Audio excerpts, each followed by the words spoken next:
Phone में आ रहे हैं स्पैम कॉल्स से आप परेशान हैं। अलग अलग तरह के ऑफर्स के साथ आपको रोज ढेरों कॉल्स आते हैं और आप इनसे बहुत ज्यादा इरिटेट हो चुके हैं। तो अब आपकी परेशानी का समाधान निकाल लिया गया है। अब अनचाहे कॉल मैसेजेज आप तक नहीं आ पाएंगे। देश की 3 प्रमुख नेटवर्क सर्विस प्रोवाइडर कंपनियां यानी जियो, एयरटेल और वोडाफोन आइडिया ने स्पैम कॉल्स रोकने के लिए अपने सिस्टम्स में फिल्टर लगा लिए हैं। कंपनियों का दावा है कि एआई की मदद से स्पैम मैसेजेस और कॉल्स नेटवर्क पर ही ब्लॉक हो जाएंगे। दरअसल telecom regulatory authority of India यानी ट्राई ने कंपनियों को 30 अप्रैल तक की डेडलाइन दी गई थी और ये डेडलाइन दी गई थी इसलिए ताकि लोगों की इस परेशानी का हल निकाला जाए। सरल शब्दों में कहें तो अब तक हमें कॉल आने के बाद पता चलता है कि ये स्पैम कॉल था, फिर हम उसे ब्लॉक करते थे, लेकिन अब आपको ऐसा नहीं करना पड़ेगा। अब इस तरह के कॉल्स नेटवर्क पर ही ब्लॉक हो जाएंगे। लेकिन सबसे बड़ा सवाल ये है कि ऐसे प्रयास तो पहले भी किए जा चुके हैं और वो विफल भी हो चुके हैं, तो इस बार सफलता की क्या गारंटी है? क्या गारंटी है कि फिर से स्पैम कॉल्स और स्पैम मैसेजेस लगातार परेशान नहीं करेंगे? और एक और बड़ा सवाल, जो पहले सर्विसेज शुरू की गई उनका क्या हुआ? इसका जवाब ट्राई ने दिया है।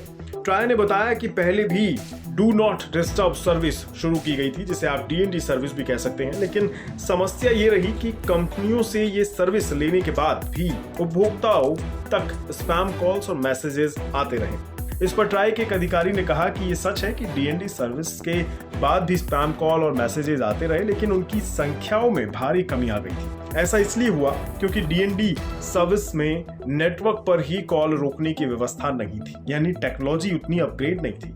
लेकिन अब स्पैम कॉल पर रोक लगाना आसान हो जाएगा। जो नई टेक्नोलॉजी है वो आपकी इस परेशानी को हल कर देगी। लेकिन बड़ा सवाल एक और है, और वो ये, क्या स्पैम पूरी तरह बंद हो जाएंगे इस टेक्नोलॉजी से, या अब भी कुछ कुछ आते रहेंगे? इस पर ट्राई का कहना है कि शुरुआती कुछ दिनों या फिर हफ्तों तक शिकायतें मिल सकती हैं कि स्पैम कॉल्स आने बंद नहीं हुए हैं। तकनीकी चूक संभव है, लेकिन उसे दूर किया जा सकता है।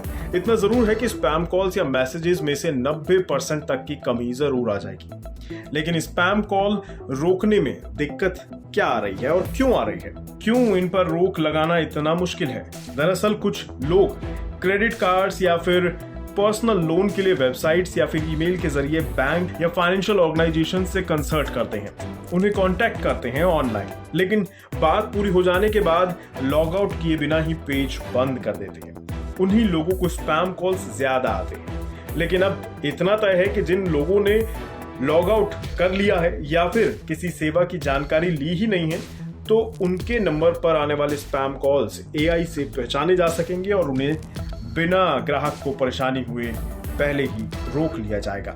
लेकिन जो लॉकआउट करना भूल गए उन ग्राहकों का क्या?